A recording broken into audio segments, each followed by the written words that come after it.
डरावनी रातें YouTube channel पर आपका स्वागत है।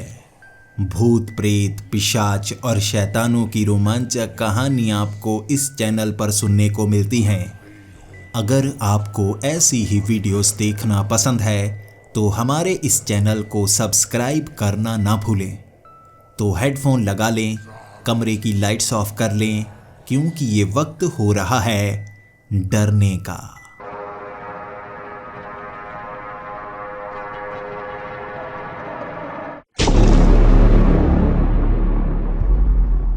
हेलो दोस्तों, मेरा नाम ऋतिक है और मुझे कॉलेज जाना बहुत ज़्यादा पसंद है। मैंने इन शब्दों का खास इस्तेमाल किया है कि मुझे कॉलेज जाना पसंद है। मैंने ये नहीं कहा कि मुझे कॉलेज में पढ़ना पसंद है। पढ़ाई शुरू से ही मुझे पसंद नहीं रही, लेकिन वो तो मेरा दिमाग तेज़ है जो मैं अच्छे नंबर ले आता हूँ। कॉलेज जाकर मुझे बहुत ज़्यादा खुशी मिलती है। दोस्तों के साथ समय बिताकर मुझे बहुत ज़्यादा खुशी मिलती है, लेकिन क्लास में पढ़कर इतनी ज़्यादा खुशी नहीं मिलती। इसीलिए मैं कैंटीन में जाता हूँ, अपने दोस्तों के साथ कॉलेज से बंक मारकर घूमने के लिए निकल जाता हूँ, और इसमें मुझे शायद मेरे पिताजी का हाथ लगता है। मेरे पिताजी अपने समय की कहानियाँ सुनाया करते हैं कि कैसे वो कॉलेज से बंक मारा करते थे। वो बिजनेस को भी आगे बढ़ा रहे थे, दोस्तों के साथ भी घूम रहे थे। इसी तरह उन्होंने अपने दिमाग का विकास किया, बिजनेस को बहुत ज़्यादा बढ़ाया और ज़िंदगी में भी पूरा एंजॉय किया। शायद उन्हीं के नक्शे कदम पर मैं चल रहा हूँ। अब आप मुझे कोई बिगड़ैल बच्चा मत समझ लेना। मेरी कोई भी ऐसी आदत नहीं है जिसे बुरा कहा जाए। मुझे बस पढ़ना पसंद नहीं, दोस्तों के साथ समय बिताना, घूमना फिरना, खाना पीना, बस ये पसंद है। मैं शराब और सिगरेट को आज तक हाथ लगाकर भी नहीं देख पाया हूँ। और मेरे पिता एक बड़े बिजनेसमैन हैं और वो हमेशा मेरा साथ देते हैं। वो कहते हैं ज़िंदगी को पल पल भर में हमें एंजॉय करना चाहिए। क्या पता ज़िंदगी कब ख़त्म हो जाए। बिजनेस तो उन्होंने मुझे बचपन से ही सिखाया था, कैसे उन्होंने अपने बिजनेस को बड़ा बनाया। ये चीज़ें बचपन से ही मुझे सिखा चुके थे और इन चीज़ों पर मैं आज तक चल रहा हूँ। मैं अपने पिताजी के साथ हाथ बटाया करता हूँ, कॉलेज जाता हूँ, इसी के साथ मस्ती भी करता हूँ। मेरे 2 दोस्त हैं, मैं उनके साथ कभी कभी पहाड़ों में घूमने के लिए निकल जाता हूँ। हमें हाइकिंग करना बहुत ज़्यादा पसंद है। हमें जंगल में शिकार करना भी बहुत ज़्यादा पसंद है। मेरे वो 2 दोस्त भी ये खास शौक़ रखते हैं जो मेरे शौक़ भी हैं। इस बार भी हमने एक ऐसी जगह ढूंढ निकाली थी जहाँ बहुत कम लोग जाते हैं। घने जंगल में घूम कर आएंगे, कुछ दिन वहीं पर बिता कर आएंगे। नया नया डिस्कवरी चैनल पर मैन वर्सेस वाइल्ड शो शुरू हुआ था और हमें वो बहुत ज़्यादा पसंद आया करता था। कॉलेज जाकर भी हम उसकी ही बातें किया करते और इस बात ने हमारे अंदर शायद घर कर लिया था। हम भी जंगल जा सकते हैं, इस तरह से रह सकते हैं, बहुत मज़ा आता होगा। इसीलिए शायद इस बार हम जंगल में कुछ दिन बिताने के लिए निकले थे। यह जंगल बहुत ज़्यादा घना था। जैसे जैसे हम उस घने जंगल में आगे बढ़ रहे थे, हमें वो चेतावनी भी याद आ रही थी। यहाँ बहुत ज़्यादा बारिश होती है, यहाँ बहुत खतरनाक जानवर भी रहते हैं। सुरक्षा के लिए हमें 2 बंदूकें भी मिली थी। उन बंदूकों से अगर हमें ज़रूरत पड़ी तो हम किसी जानवर पर गोली भी चला सकते थे। मेरे पिता भी जंगल में शिकार किया करते थे, इसीलिए उन्होंने ये बंदूकें हमें दी थी। हम अब अपने साथ भारी बैग को कंधे पर टांगे हुए जंगल के और अंदर की तरफ जा रहे थे।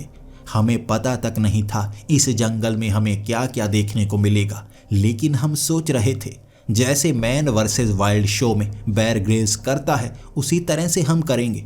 कोशिश करेंगे हम अपने साथ जो खाने का सामान लेकर आए हैं उसे ना खाएं। यहाँ जंगल के फल, सब्जियाँ, पत्ते ये खाकर ही बाकी के दिन गुजारें। हमने कुछ ऐसी चेतावनियों को भी नज़रअंदाज कर दिया था जो हमें लग रहा था बस कहानियों का हिस्सा है।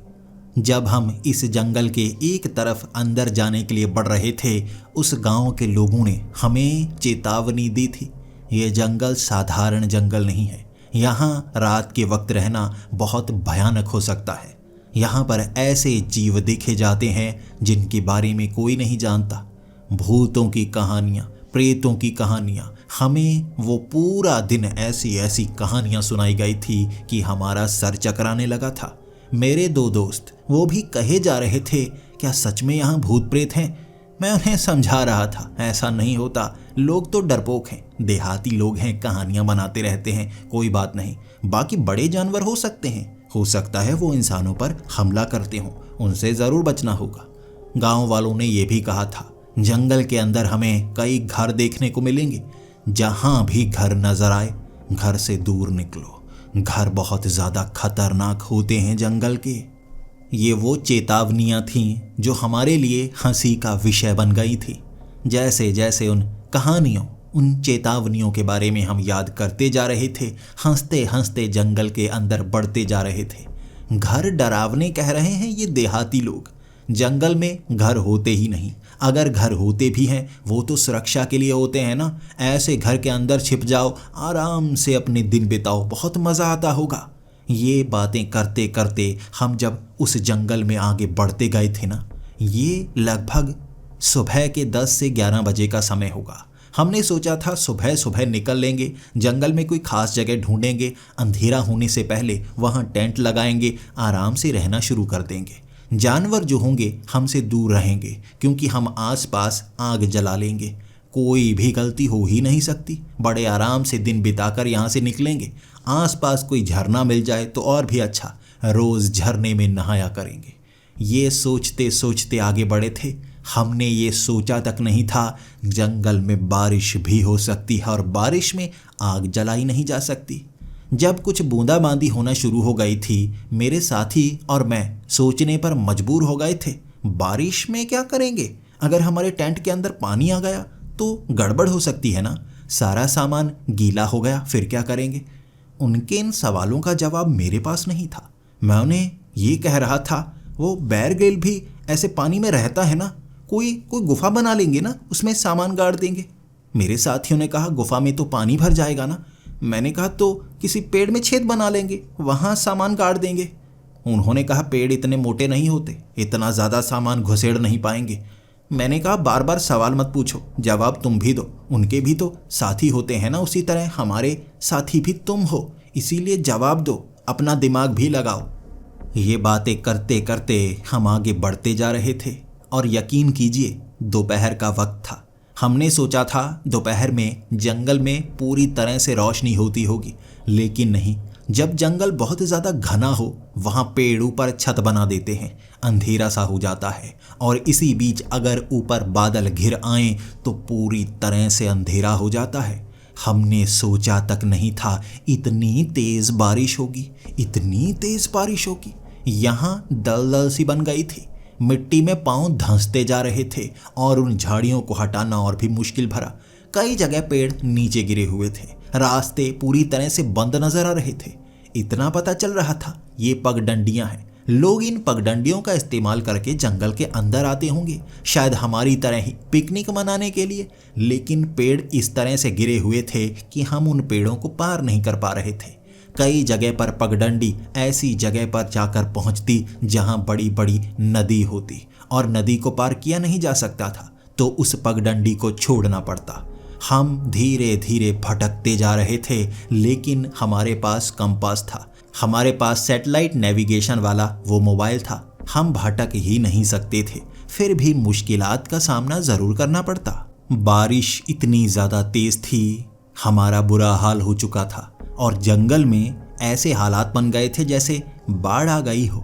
अब पानी के बीच से चलकर जाने में शरीर की ताकत भी खत्म होती जा रही थी। एक जगह हमने रुककर सोचा, दोपहर का खाना यहीं पर खाते हैं, अब क्या करें, भीगना तो पड़ेगा ही। हमने ये सोचा ही नहीं था कि जंगल में इतना ऊपर तक पानी आ जाता है। 1 फुट ऊंचा पानी भरा हुआ था पूरे के पूरे जंगल में। यहाँ पर हम टेंट लगा नहीं सकते थे, तो क्या करते?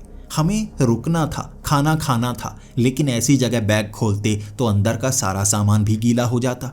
हम बस सोचते जा रहे थे और भगवान ने शायद हमारी मदद की।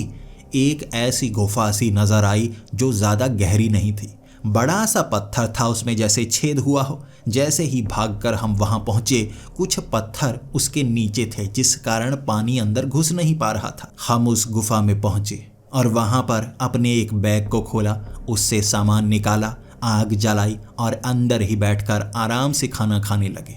सच में वहाँ बैठकर पानी से दूर, बारिश से दूर बहुत ज़्यादा खुशी मिल रही थी। हमने खाना तो खा लिया था, अब हम आगे भी बढ़ना चाहते थे। यहाँ पर रात थोड़ी ना बिता सकते थे, हम 3 थे, यहाँ तो सो भी नहीं पाएंगे। ज़्यादा बड़ी गुफा नहीं थी ये, लेकिन बारिश जितनी तेज़ पड़ रही थी, यकीन कीजिए हमें दूर दूर तक कुछ नज़र नहीं आ रहा था, बस अपनी नज़रें नीचे झुकानी पड़ती। वो बारिश की बूंदें काफ़ी मोटी मोटी थी, लेकिन अब हमें आगे तो बढ़ना ही था। हम एक दूसरे का हाथ पकड़कर आगे बढ़ने लगे और वहाँ कई जानवरों की आवाज़ें भी आसपास से आ रही थी। हम डर रहे थे। वो बारिश में भारी भारी बैग उठाए हुए शरीर भी काफ़ी ज़्यादा थक चुके थे।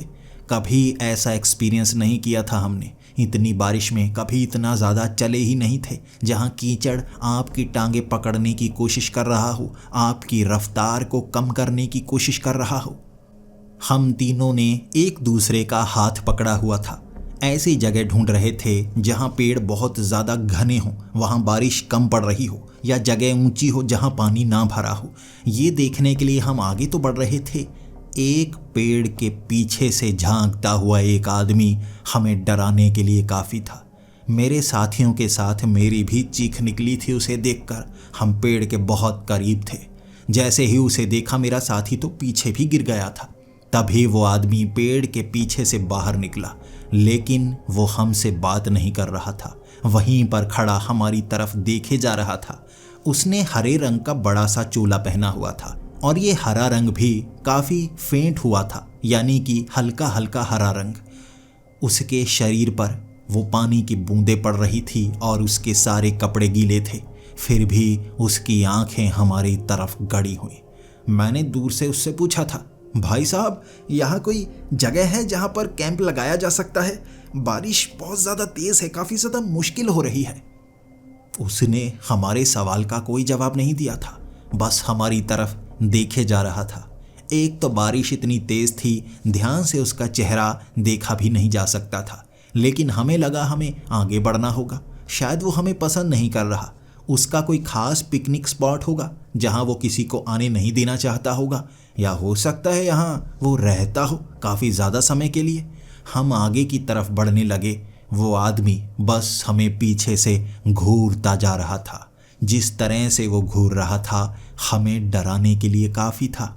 हम और आगे बढ़े थे।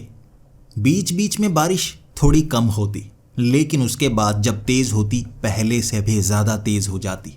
चलने में भी मुश्किल हो रही थी।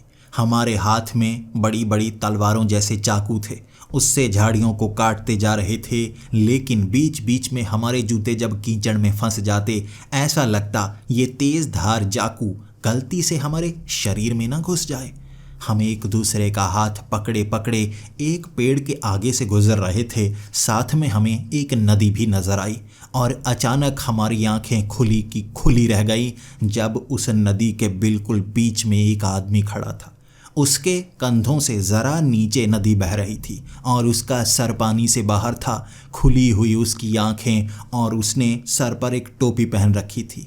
ऐसा लग रहा था ये शरीर पर पहने हुए उस चोले का हिस्सा हो। उसकी आंखें हमारी तरफ थी, वो देखे जा रहा था। लेकिन जब मैंने उससे सवाल किया था, भाई साहब कोई मदद की ज़रूरत है, आपको बाहर निकालें हम? उसने ना तो सर हिलाकर जवाब दिया था, ना बोलकर जवाब दिया था। वो बस वहाँ पर खड़ा था। उसके जो कपड़े थे वो पहले वाले आदमी जैसे ही थे। इसकी अब उम्र साफ साफ पता चल रही थी। थोड़ा इसका जो चेहरा था बूढ़ा बूढ़ा सा लग रहा था। ऐसा लग रहा था 50 से 60 साल का कोई आदमी हो, लेकिन कुछ बोल ही नहीं रहा, बस ताके जा रहा। हमें लगा हमें आगे बढ़ना होगा। वो बात नहीं करना चाहता। मेरे साथियों ने भी यही कहा था। अमूमन हमें अनजान लोगों से बात करना पसंद नहीं है। हम यहाँ पिकनिक मनाने के लिए भी इसीलिए आते हैं ताकि यहाँ अकेले रहें, आराम से खाएं पिएं, जंगल के बीच का एहसास करें। यहाँ भी कुछ लोग हमें मिल रहे हैं और वो भी अकेले अकेले से, खास कपड़े पहने। सोचने पर मजबूर कर दिया था इसने। वहाँ अंधेरा बहुत ज़्यादा था। बारिश के कारण बादल हो गए थे। समय 5 बजे का था, लेकिन हमें टॉर्च का इस्तेमाल करना पड़ रहा था। हम ये भी जानते थे अंधेरा बहुत जल्दी हो जाएगा।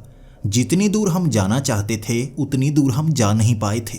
भारी बारिश के कारण बहुत पीछे रह गए थे और अब हमें लगा जल्दी से जल्दी कोई जगह ढूंढनी होगी, वहाँ पर रुकेंगे हम। अगर यहीं पर टेंट लगाया तो पानी अंदर घुस जाएगा और हम रह नहीं पाएंगे, बीमार हो जाएंगे और वापस जाने में और ज़्यादा समय लगेगा।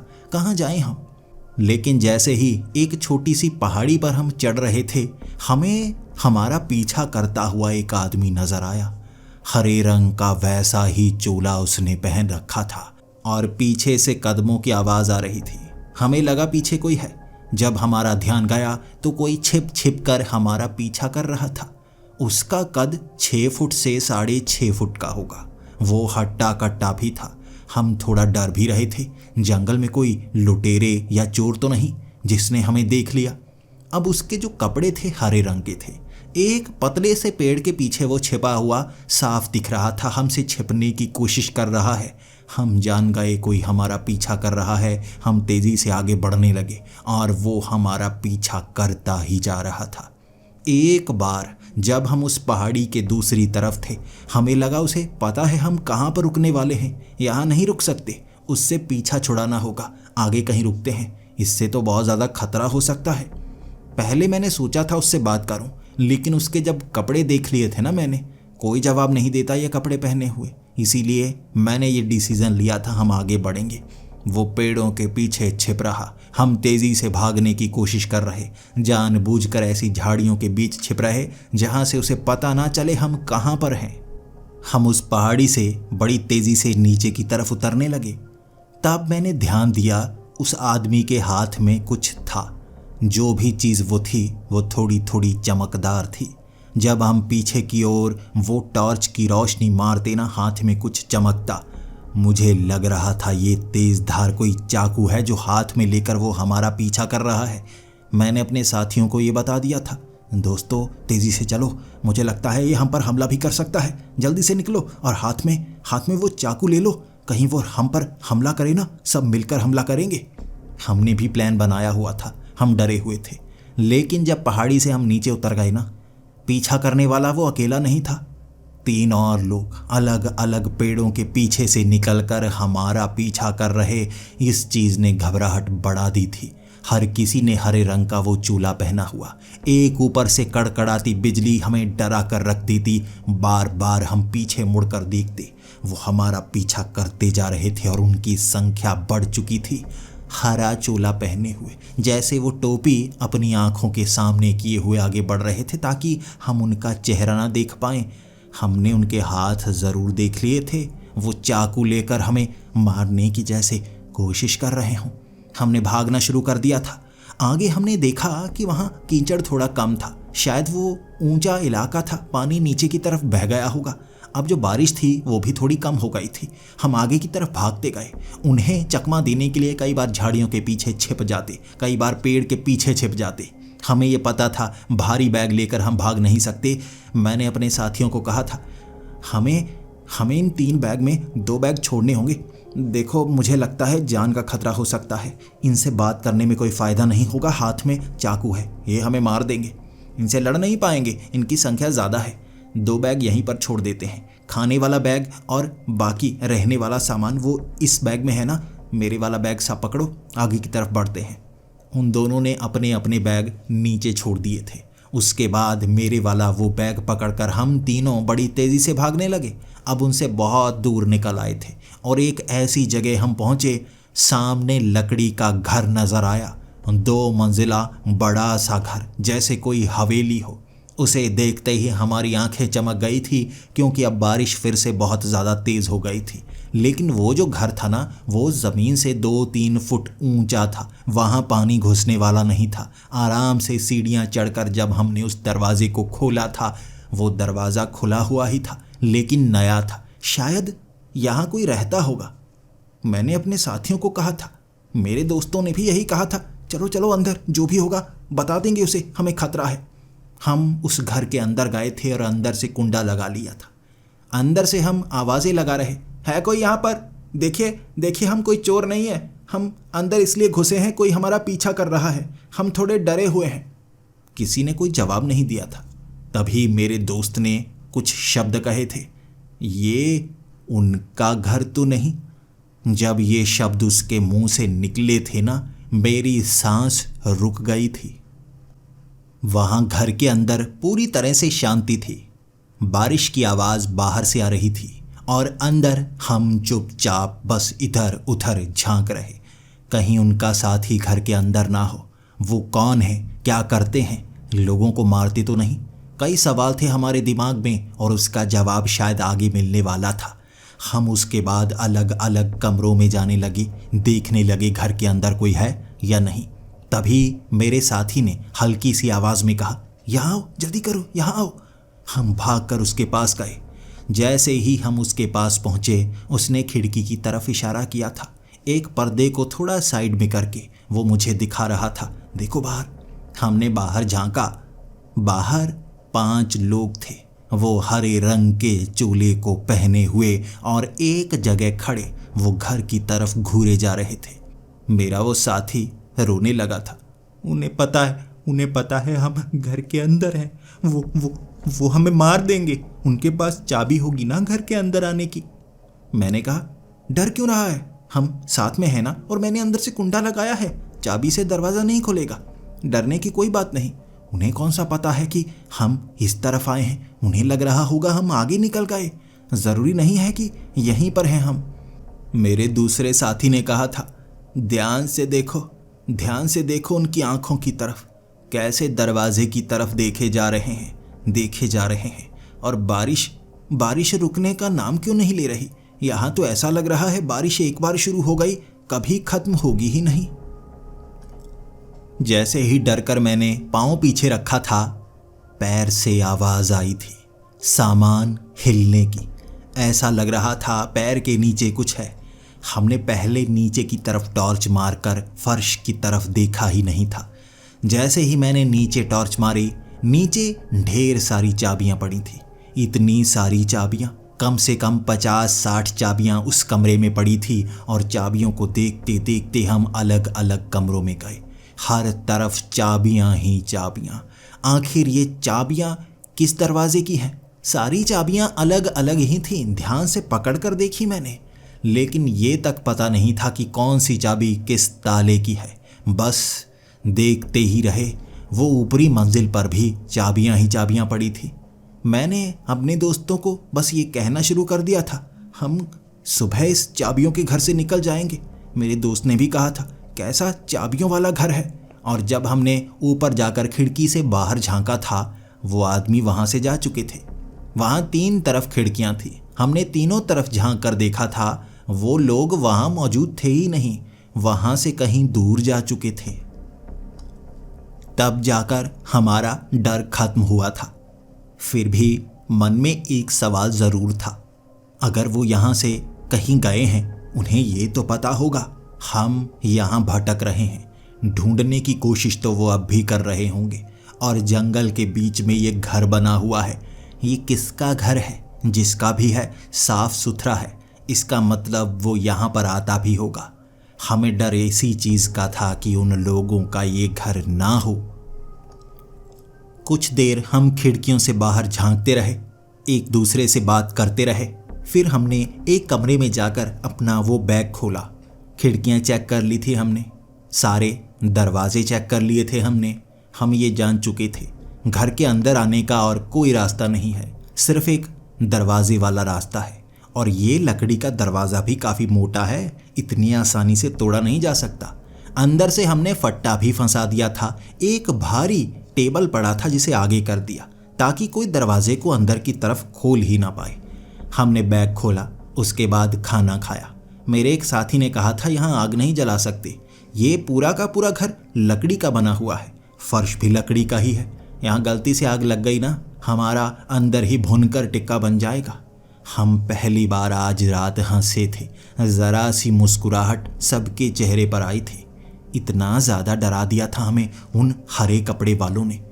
हमने खाना खाया, उसके बाद वहाँ सोने के लिए कोई बेड नहीं था। वहाँ कई जगह जैसे झाड़ियाँ या कुछ पत्ते रखे गए थे, जैसे पत्तों का गद्दा बनाया गया हो। उसके ऊपर रस्सियाँ भी रखी थी। जो भी यहाँ पर रहता है इस तरह घास और पत्तों के इस गद्दे के ऊपर सोता होगा। हमें लगा हम वहाँ पर नहीं सोएंगे, हम नीचे ही सो जाएंगे। अब जंगल में ऐसी ही सोने की जगह तो मिलेगी। अगर कहीं पर हम टेंट भी लगाते तो उसके अंदर भी ऐसे ही सोने को मिलता, कोई आराम वाला गद्दा नहीं मिलता। ये सोचकर हम बाहर वाले उस हॉल में ही सोने की तैयारी करने लगे थे। उस बैग में जितने भी कपड़े थे हमने नीचे बिछा लिए ताकि आरामदायक गद्दा बन जाए। हम तीनों लेट चुके थे। उसके बाद एक आवाज़ ने हमें डरा दिया था। ऊपरी मंजिल से एक अजीब सी आवाज़ आ रही थी। ऐसा लग रहा था जैसे कोई बोल रहा हो। ये सुनकर मेरे साथी ने हम दोनों को हिलाया और कहा, आवाज़ सुनो। उसने बस उंगली का इशारा किया था और कान की तरफ इशारा करके कहा था कि सुनो। हम सब सुनने लगे। ये एक ऐसी आवाज़ थी जैसे कोई मुंह पर हाथ रखकर काफ़ी ज़ोर से बोलने की कोशिश तो कर रहा हो, लेकिन उसके शब्द समझ में नहीं आ रहे थे। हम तीनों डरते डरते सीढ़ियाँ चढ़ रहे थे। वो आवाज़ भी काफ़ी ज़्यादा थी, फिर भी बंद बंद सी। हम समझ नहीं पा रहे थे कहीं बाहर से कोई आवाज़ तो नहीं कर रहा। हो सकता है कोई पाइप अंदर की तरफ आती हो, कोई बाहर मुंह लगाकर बोलने की कोशिश कर रहा है। अंदर तक गूंज तो आ रही है, साफ शब्द सुनाई नहीं दे रहे। यही जानने के लिए हम ऊपर की तरफ बढ़ते गए। अब जिस कमरे से आवाज़ आ रही थी, हम चलते चलते दरवाजे के पास पहुँचे। जैसे ही एक तरफ से मैंने अंदर देखा, अंदर एक तरफ 2 कुर्सियां पड़ी थी और उसके पीछे से आवाज़ आ रही थी। अब हम इतना तो समझ चुके थे, यहाँ से आवाज़ नहीं आ रही, शायद कोई पाइप होगी ना, उसके अंदर से आवाज़ आ रही होगी। हम तीनों की हिम्मत बढ़ गई। चलकर हम अंदर पहुँचे। जैसे ही उस कुर्सी को एक तरफ किया, हमारे होश उड़ गए थे। सामने जो देख रहे थे वो सच है या नहीं, हमारी आंखें तक हमें बयां नहीं कर पा रही थी। ऐसा दृश्य जिंदगी में कभी नहीं देखा था। हमें दीवार पर 2 आंखें नजर आईं, वो पलकें झपक रही आंखें और नीचे मुंह था। उस मुंह पर ताला लगा हुआ और वो मुंह से आवाज़ निकल रही थी।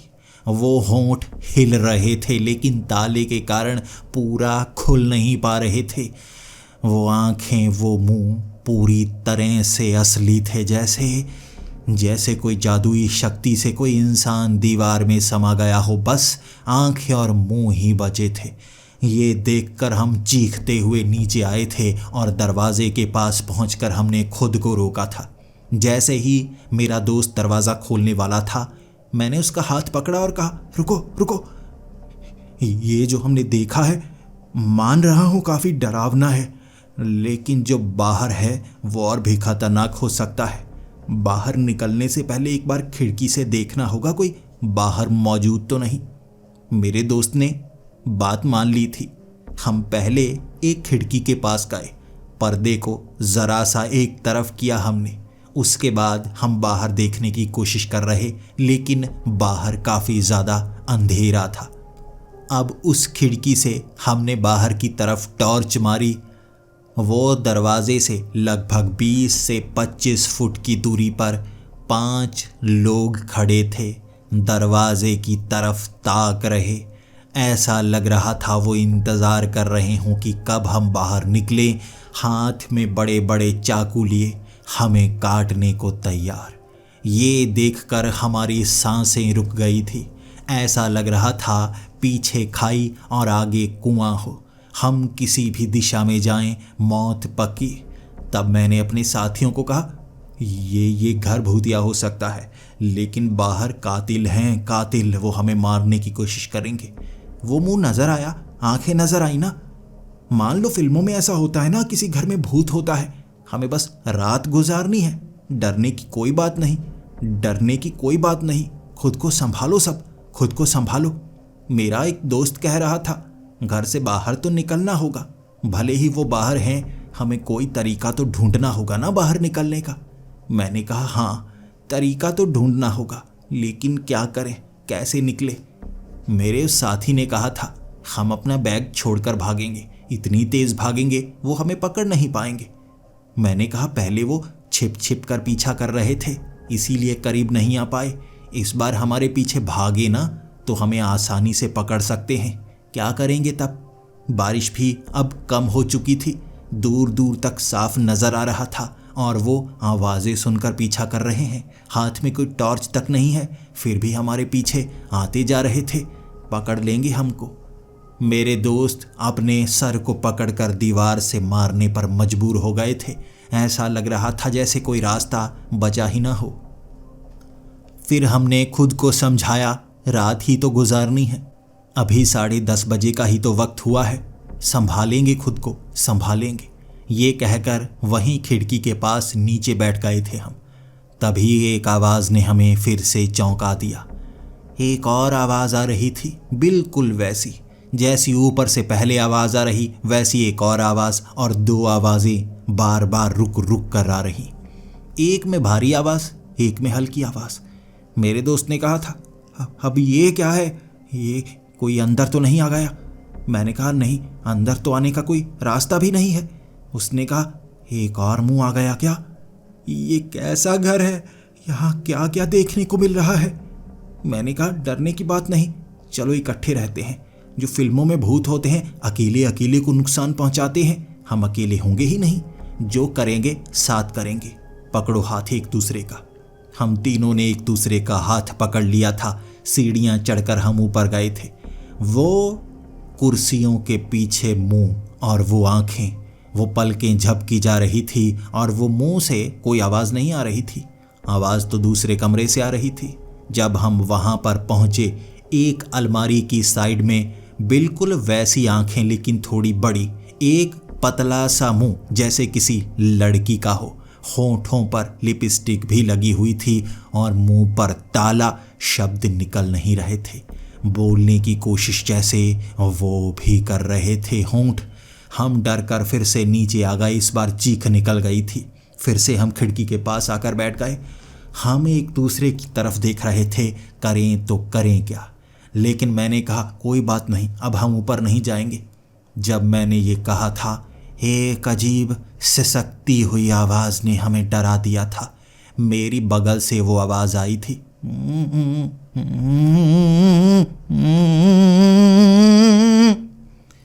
मैं डर के भागा था। जल्दी से मैं उस कमरे से बाहर निकल आया था।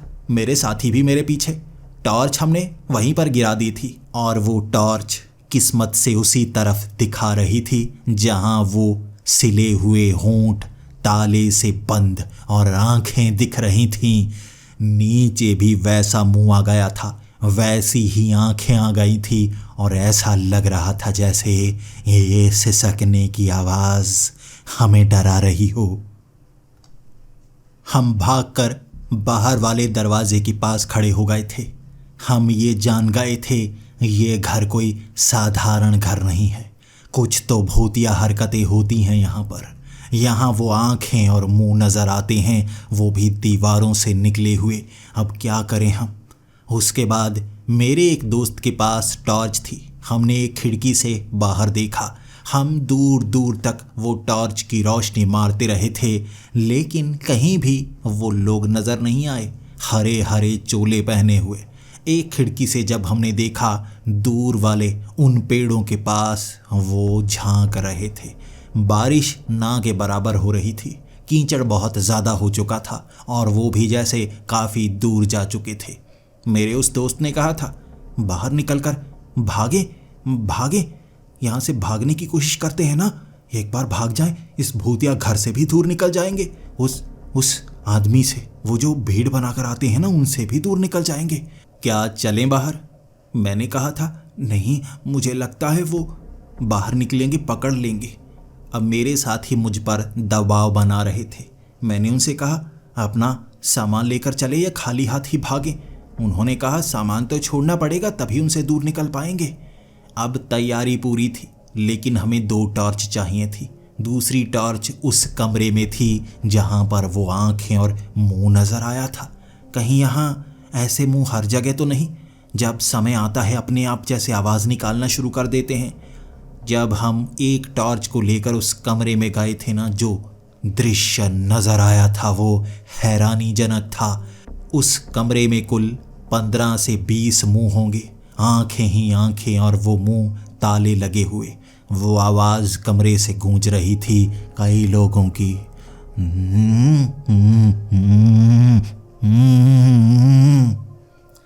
ये आवाज़ें हमें डराने के लिए काफ़ी थी, लेकिन सामने पड़ी वो टॉर्च तो उठानी ही थी ना। मैंने आगे होकर कदम बढ़ाने शुरू कर दिए। मैं उस टॉर्च को उठाना चाहता था। जैसे जैसे मैं आगे बढ़ता गया, मेरे साथियों ने मेरे हाथ को पकड़ा हुआ था। अगर मेरे साथ कुछ होता वो मुझे खींच लेते। हमने यही प्लान बनाया था। मैं टॉर्च तक पहुंचा, जल्दी से टॉर्च उठाई और मैं उस कमरे से बाहर आ गया। जैसे ही हम दरवाजे के पास थे, मैंने कहा अगर हम बाहर की तरफ निकलेंगे ना, वो हमारे पीछे भागेंगे। उन्हें बेवकूफ़ बनाना होगा। हम किस तरफ भागे पहले ये तैयारी करनी होगी। हमने प्लान बनाया हम दाईं तरफ भागेंगे, और दाईं तरफ भागने के लिए हमें उन्हें बाईं तरफ भेजना है। बाईं तरफ भेजने के लिए तरकीब ये थी कि बैग में 2 टॉर्च और थी, वो छोटी थी। हम ऊपर वाली खिड़की में पहुंचेंगे, वो टॉर्च को उस तरफ फेंक देंगे। टॉर्च फेंकने के बाद वहाँ बहुत ज़्यादा रोशनी हो जाएगी, और जब रोशनी उस तरफ होगी उन्हें लगेगा हम उस तरफ हैं। वो उस तरफ जाएंगे और हम बाईं तरफ भाग निकलेंगे। हमने ऐसा ही किया। समय बीतता जा रहा था। वक्त 1 बजे का होगा। हम ऊपर पहुंच गए। एक खिड़की को थोड़ा सा खोला हमने। उसके बाद वो टॉर्च को हमने दूर फेंक दिया। जैसे ही हमने उस टॉर्च को बाईं तरफ काफ़ी दूर फेंक दिया था, हमने ध्यान दिया आगे वो जो लोग थे भागकर उस तरफ जा रहे थे। साफ नजर आ रहा था। बारिश रुक चुकी थी। चांद की रोशनी हर तरफ फैली हुई थी। साफ नजर आ गया वो सभी के सभी उस रोशनी की तरफ भागे। जैसे ही वो उस तरफ जा रहे थे, एक और टॉर्च हमने घुमा कर मारी, उससे भी ज़्यादा दूर। अब उन्हें भ्रम होगा आखिर हम कहाँ पर हैं, लेकिन हम तो निकल जाएंगे ना। जैसे ही वो उस तरफ गए, हम नीचे पहुँचे। जल्दी से दरवाज़ा खोला, टॉर्च को कर लिया बंद। अब चांद की रोशनी थी और हम भागना शुरू हो गए दाईं तरफ। जैसे ही हमने वो जंगल में कदम रखा था, अचानक इतनी तेज़ी से बारिश शुरू हो गई, हम बता नहीं सकते। जो रुकी हुई बारिश थी वो एकदम से बढ़ चुकी थी और हमें फिर से टॉर्च जलानी पड़ गई रास्ता देखने के लिए। अंधेरे में कुछ नज़र नहीं आ रहा था। हम थोड़ा सा ही आगे बढ़े थे। एक पेड़ पर चढ़ा हुआ वो हरे चोले वाला आदमी, हाथ में उसके बड़ा सा चाकू। उस पेड़ के पीछे से भी 2 आदमी निकले थे, उनके हाथ में भी वैसे ही चाकू थे। उन्होंने अपने वो चोले को अपने चेहरे से पीछे किया था। उनके जो चेहरे थे ना, बहुत ज़्यादा अजीब से। मुंह नहीं था उनका, मुंह जैसे बंद था। आँखों की जगह काले काले गड्ढे थे। आँखें जैसे नोच ली गई हों। ऐसा लग रहा था इनके मुंह और इनके आँखों को निकालकर उन दीवारों में गड़ाया गया हो उस घर के। हम आगे नहीं बढ़ सकते थे। उन्होंने हमें घेर लिया था। हम पीछे की तरफ भागे और पीछे से दिख रहे थे वो हरे चोले वाले। वो बाईं तरफ से भागकर घर के करीब आ रहे। हमें लगा अगर हम घिर गए ना तो निकल भी नहीं पाएंगे। एक ही रास्ता था, घर के अंदर जाना। हम बड़ी तेज़ी से भागे। दरवाजे से हम तीनों अंदर और जल्दी से वो कुंडे को लगा लिया। उन्होंने दरवाजे को तो नहीं छुआ, लेकिन दरवाजे से लगभग 1 फुट की दूरी पर वो कम से कम 9 लोग थे जो खड़े हो गए थे। उनकी वो कदमों की आवाज़ सुनाई दे रही थी, जैसे बार बार अपने पैरों को पटक रहे हों उस लकड़ी पर, जिसकी गूंज पूरे घर में फैल रही थी। बारिश रुक चुकी थी। हम अब घर के अंदर ही थे और सांसें हमारी रुकी हुई, लेकिन वो आवाज़ें जो घर के अंदर आने लगी थी वो और ज़्यादा डरावनी थी।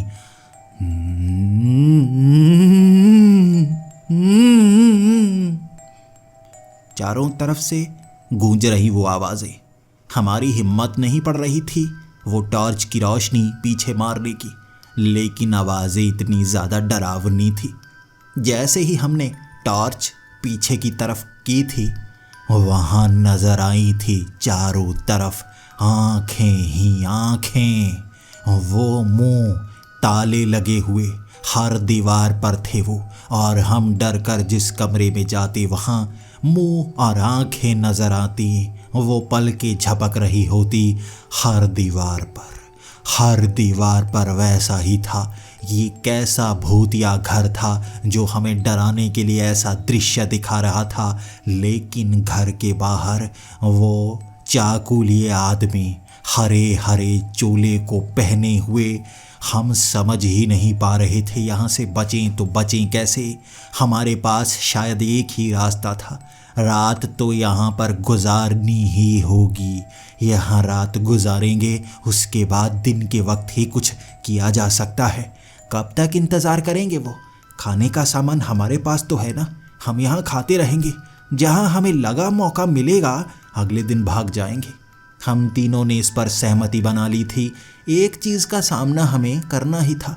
ये आँखें, ये मुंह जो घर में नज़र आ रही हैं, हमें डरा रही हैं, बस नुकसान नहीं पहुंचा रही। हमें लग रहा था इस घर में हम सुरक्षित हैं। सुबह के 5 बजे तक वहाँ थोड़ी थोड़ी रोशनी होनी शुरू हो गई थी। हम बाहर वाले हॉल में ऐसे ही लेटे हुए थे। हम घर के बाहर नहीं जा सकते थे। हम अब उठकर जाना चाहते थे।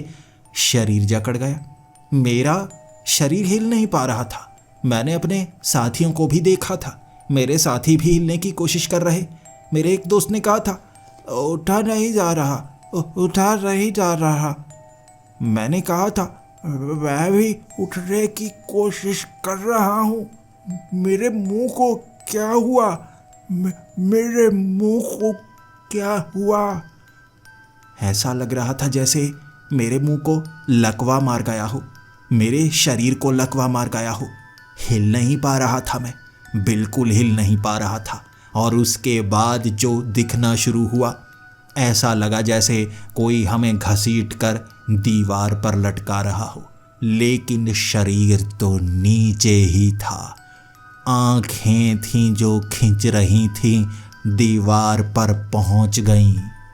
मेरा मुंह हिल नहीं पा रहा था, मैं बोल नहीं पा रहा था, मेरे होंठ पर दर्द हो रहा था।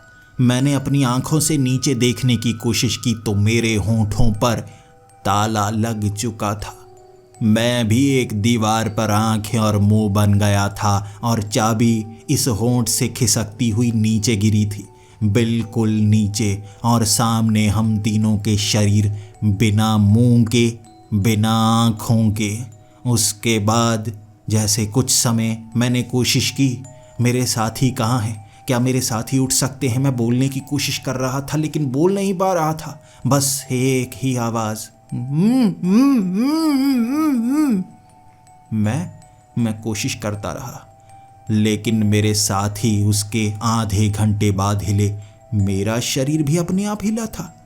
मैं तो आंखें बनकर, मुंह बनकर यहाँ रह गया था। मेरा शरीर और मेरे दोस्तों का शरीर उठा था, चला था। वो बाहर वाला दरवाज़ा खोलकर हम तीनों के शरीर वहाँ से दूर चले गए और हम दीवार का हिस्सा बन गए थे। हम क्या करते, मैं क्या करता, मुझे तो अपने साथियों का एहसास तक नहीं हो रहा था। दीवार का हिस्सा बने रात तक वैसे ही बस दरवाजे को झांकते रहना। और जैसे ही अंधेरा हुआ, सामने वाला दरवाज़ा खुला था। 3 लोग हरा चोला पहने इस तरफ बढ़े आ रहे और मैं तो चीख तक नहीं पा रहा। अब वो जो हरे चोले थे ना, उन्होंने चेहरा दिखाया था अपना। वो 3 लोगों ने जब चोला हटाया, ये 3 शरीर हम 3 दोस्तों के ही थे। वहाँ और भी कई हरे चोले को पहनकर आए थे घर के अंदर भीड़ बनाए हुए, हाथ में चाकू सबके पास था। अब सब कुछ समझ में आ गया था। यहाँ क्या होता है, वो हरे चोले वाले कौन हैं, नीचे पड़ी हुई चाबियाँ क्या हैं, और ये मुंह और आँखें क्या हैं। हम जैसे ही कैद हुए लोग। हर रोज़ इंतज़ार यहाँ से छूटने का, लेकिन आज़ादी मुमकिन नहीं थी। हर रोज़ आँखें निकलती किसी अलग दीवार से, मुंह बोलने की कोशिश करता लेकिन बोल नहीं पाता। सभी यहाँ ऐसा ही करने की कोशिश कर रहे थे, बस इशारों से जवाब देते। 2 बार का मतलब हाँ और बिल्कुल शांति मतलब ना। इस तरह से आपस में हम करके बात करने की कोशिश करते, शब्द बनाने की कोशिश करते, लेकिन कुछ समझ नहीं पाते। बहुत समय बाद एक लड़का शायद भटक कर यहाँ पर आया था। डरता हुआ इस दरवाजे को खोल पाया था। सामने सबसे पहले मैंने अपने मुंह को हिलाया, आवाज़ से बोलने की कोशिश की और वो डर गया। वो घर से बाहर भागा था, फिर से घर के अंदर आ गया। बाहर उसे वो हरे चोले वाले हमारे ही शरीर मिले होंगे। वो डर कर इस तरफ आया और मेरी आँख को छूने लगा। वो महसूस कर रहा था ये क्या चीज़ है, मुंह क्या है। किस्मत की बात थी, मेरे उस ताले की चाबी बिल्कुल नीचे गिरी थी ना। उसने सबसे पहले चाबी वही देखी थी। उसने उस चाबी को उठाया, बाकी चाबियों की तरफ देखा तक नहीं। उस चाबी से मेरे मुंह का ताला खोला था उसने, और मैंने उसे सच बताया था हमारे साथ क्या क्या हुआ, हमारे साथ क्या क्या हुआ। बचाओ हमें, हमें बचाओ, हमारी मदद करो। वो कह रहा था मैं मदद कैसे करूं। मैंने उससे कहा था तुम कुछ करो, वो शरीर हमारे ही हैं, वो शायद मारने की कोशिश करते होंगे या सिर्फ डराने की कोशिश करते होंगे। उसने पूछा था तुम कैद कैसे हो गए। मैंने कहा हम यहाँ पर सोए थे, एक रात गुजारी थी। जो यहाँ रात गुजारता है हिस्सा इसी का बन जाता है। मैंने पूरी कहानी बताई थी उसे, क्या क्या हुआ यहाँ पर, सब कुछ बताया मैंने। वो हर तरफ आंखें और मुंह उसको डराए जा रही थी। हर कोई अपना मुंह खुलवाना चाहता था, लेकिन मेरा ही मुंह खुला था। उसने उन ढेर सारी चाबियों से अलग अलग तालों को खोलने की कोशिश की, खोल नहीं पाया, सिर्फ मुझसे बात कर पाया। कई घंटे उसने मुझसे बात की थी और उसके बाद कहा था यहाँ रहा तो मैं मारा जाऊंगा, मुझे यहाँ से भागना होगा। मैं अब उसे रोक तक नहीं सकता था। उसने हर कोशिश की थी बचाने की, उसे भी पता नहीं था हमें बचाया कैसे जा सकता है। मैंने बस उसे यही कहा था मेरी एक कहानी मेरे घर तक ज़रूर पहुंचाना, मेरे साथियों तक, जो दोस्त हैं उन तक, परिवार वालों तक। मेरी कहानी ज़रूर बताना। मैं कैद हूँ इस घर में, आज़ादी का इंतज़ार कर रहा। हो सकता है कोई मेरी मदद करने के लिए आए, हो सकता है कोई मेरी मदद कर भी पाए। मैंने उस लड़के को ये कहानी बताई है और वो घर से बाहर की तरफ भागा था, शायद जिंदा बचने की उम्मीद लेकर। अगर वो बचा होगा तो आप तक ये कहानी पहुंच गई होगी। अगर वो नहीं बचा, शायद ये कहानी मेरी ज़बान तक ही रह जाएगी। मेरा मुंह खुला है, जो इस घर तक आएगा मैं उसे कहानी बताऊंगा। किसी दिन ये शैतानी घर का राज हर किसी तक पहुंच पाएगा और हमें आज़ादी दिलाने कोई आएगा, या हमें अंतिम सांस दिलाने के लिए कोई आएगा। हमें आज़ादी चाहिए, भले ही इस घर से ना मिले, इस ज़िंदगी से ही मिल जाए। ये कैदियों जैसी ज़िंदगी शैतानी घर का हिस्सा बनना बहुत डरावना एहसास है। क्या आप इस कहानी को सुन पा रहे हैं? क्या आप आएंगे यहाँ मेरी मदद करने के लिए? क्या आप आएंगे?